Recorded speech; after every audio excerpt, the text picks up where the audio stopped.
ناظرین، ذوالقرنین کا تیسرا عظیم سفر کا دوسرا باب شروع ہو چکا ہے۔ یہ وہ مرحلہ ہے جو تاریخ کا حیرت انگیز رازوں میں سے ایک ہے۔ ایک سرزمین، ایک قوم اور ایک ایسا دشمن جسے دنیا نے ہمیشہ خوف اور تباہی کی علامت کے طور پر یاد کیا ہے۔ وہ کون سی قوم ہے؟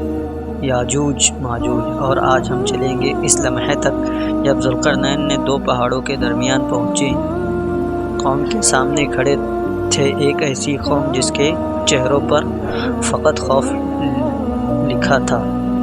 ذوالقرنین اپنے لشکر کے ساتھ مشرق کی جانب مسلسل سفر کر رہے تھے۔ دن کے وقت سورج کی شدت سے ریت تپشی تھی اور رات کو تیز ہوا جاتی، لیکن یہ بہادر فاتح کسی دوسری سے بچے نہیں ہٹتا تھا۔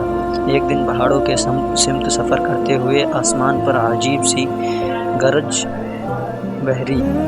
پہاڑ ایک دوسرے کے مقابل کھڑے تھے، جیسے دو عظیم ستون کسی راز کی حفاظت کر رہے ہوں۔ یہ تھا سدین، دو پہاڑوں کے درمیان ایک ترنگ دار۔ ذوالقرنین کے سانسوں نے کہا، اے بادشاہ،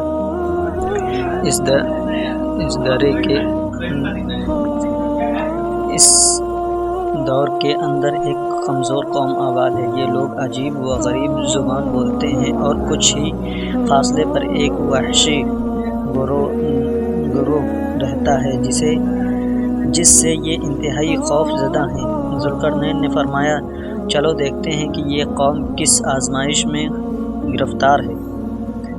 جیسے ہی ذوالقرنین اور ان کے لشکر دریا کے اندر داخل ہوئے، وہاں ایک ایسا منظر نے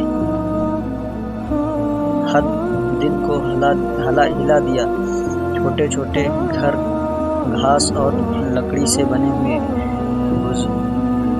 بزرگ، عورتیں اور بچے، سب کے چہرے زرد، آنکھوں میں نیند کم، خوف زیادہ، جسم کمزور، مگر دلوں میں امید ابھی باقی تھی۔ جیسے ہی آنکھوں نے ذوالقرنین کو دیکھا، وہ بھاگ کر ان کے قدموں میں گر پڑے۔ ان کی زبان مختلف تھی، مگر وہ ہاتھوں اور چہرے کے اشاروں سے سب کچھ بتا رہے تھے جو زبان نہیں بنا سکتی۔ ترجمانوں نے بڑی مشکل سے ان کی باتیں سمجھی۔ انہوں نے کہا، اے ذوالقرنین، ہم کمزور ہیں، ہمارا کوئی محافظ نہیں اور ہمارے دشمن بہت طاقتور ہیں۔ وہ دشمن یاجوج اور ماجوج کہلاتے ہیں۔ جب چاہتے ہیں ہمارے گھروں پر حملہ کرتے ہیں، ہماری فصلیں کھا جاتے ہیں، ہماری جوانی کو مار دیتے ہیں، ہمارے بچوں کو خوف زدہ کر دیتے ہیں۔ ہم ان سے لڑ نہیں سکتے۔ اور پھر انہوں نے وہ فریاد کی جو صدیوں سے گونج رہی ہے، کیا آپ ہمارے اور یاجوج ماجوج کے درمیان کوئی دیوار بنا دیں گے؟ ہم اس کا خرچ بھی ادا کر دیں گے۔ یہ سن کر ذوالقرنین خاموش ہو گئے۔ ان کی آنکھوں میں قوم کا دکھ اتر آیا۔ ذوالقرنین نے اپنے سپہ سالاروں کی طرف دیکھا۔ لوگوں کا خوف سچا تھا۔ یہ لوگ بہت کمزور تھے اور یاجوج ماجوج انتہائی طاقتور۔ ذوالقرنین نے مسکرا کر فرمایا، اللہ نے مجھے جو طاقت دی ہے وہ تمہارے مال سے بہت ہے۔ مال کی ضرورت نہیں، صرف تم اپنی محنت دو، میں تمہارے لیے ایک مضبوط رکاوٹ کھڑی کر دوں گا۔ قوم کے لوگ حیران رہ گئے۔ انہوں نے کبھی ایسا حکمران نہیں دیکھا تھا جو دولت نہ لے، صرف خدمت کرے۔ یہ تھا ذوالقرنین کا اصل مقام، ایک بادشاہ نہیں بلکہ ایک نیک اور انصاف پسند رہنما۔ دو پہاڑوں کے پیچھے سے دیواٹن جیسی گرج اٹھتی رہتی تھی، کبھی کبھی چیخوں جیسی آوازیں آتی تھی۔ رات کو عجیب سا گرج سنائی دیتی۔ قوم نے بتایا، یاجوج و ماجوج بہت زیادہ تعداد میں ہیں۔ جب وہ باہر نکلتے ہیں تو ہماری مضبوط آدمی بھی کانپنے لگتے ہیں۔ ان کے قد چھوٹا، جسم چھوٹا، طبیعت وحشی اور دل سخت۔ یہ خوفناک خبریں سن کر ذوالقرنین کے سپاہیوں میں بھی بے چینی پھیل گئی، لیکن ذوالقرنین نے کہا ڈرنے کی ضرورت نہیں۔ جب اللہ کسی کے ساتھ ہوتا ہے تو دشمن لاکھ بھی ہو کچھ نہیں بگاڑ سکتا۔ ذوالقرنین نے پہاڑوں کے درمیان کھڑے ہو کر اس مقام کا جائزہ لیا۔ یہ جگہ بہت مضبوط تھی، صرف درمیان کا دائرہ بڑا کمزور تھا۔ انہوں نے اعلان کیا، ہم یہاں ایسی دیوار کھڑی کریں گے جو یاجوج و ماجوج کے لیے ناقابل عبور ہوگی۔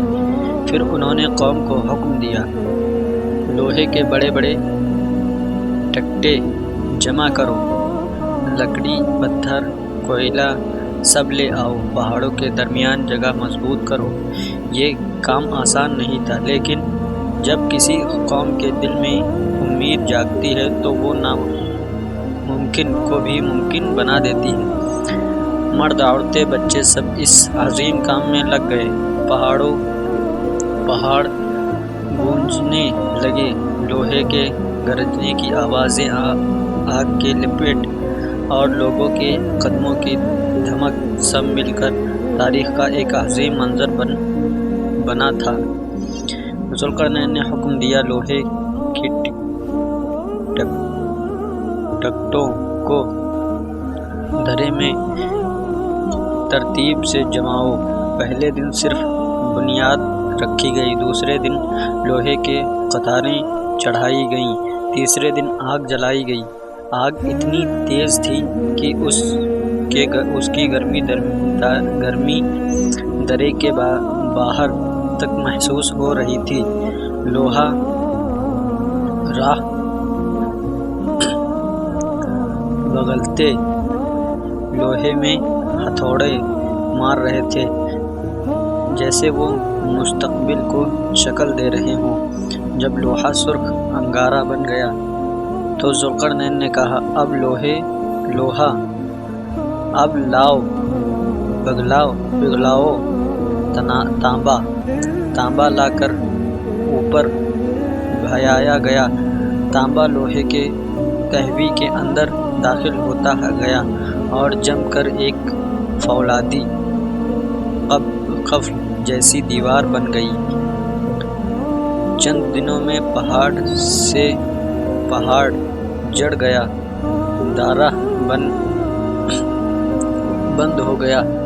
دیوار اتنی مضبوط تھی کہ نہ چڑھی جا سکتی تھی اور نہ اندر سے توڑی جا سکتی تھی۔ قوم نے سجدہ شکر ادا کیا اور رونے لگے، لیکن یہ آنسو خوف کے نہیں تھے، امن کے تھے۔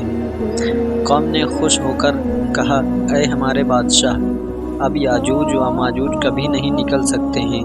ذوالقرنین نے آہستہ سے کہا، یہ دیوار میرے رب کی رحمت ہے، مگر سن لو، جب آخرت کا وقت قریب آئے گا تو یہ دیوار خود اللہ کے حکم سے ٹوٹ جائے گی اور یاجوج و ماجوج دنیا میں پھیل جائیں گے۔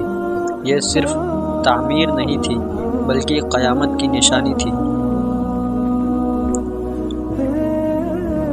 باب 2 ہمیں بتاتا ہے، جہاں خوف ہوتا ہے وہاں امید بھی ہوتی ہے، جہاں ظلم ہوتا ہے وہاں اللہ کسی نہ کسی کو بھیج دیتا ہے جو روشنی بن کر اندھیروں کو چیر دیتا ہے۔ ذوالقرنین نے ثابت کر دیا، طاقت صرف تلوار نہیں بلکہ رحم، انصاف اور خدمت بھی طاقت ہے۔ اگر آپ چاہیں تو اگلا باب بھی اسٹارٹ کریں گے۔ اگر ویڈیو اچھا لگا ہو تو سبسکرائب کریں، لائک کریں، کمنٹ کریں۔ السلام علیکم، جزاک اللہ خیرہ۔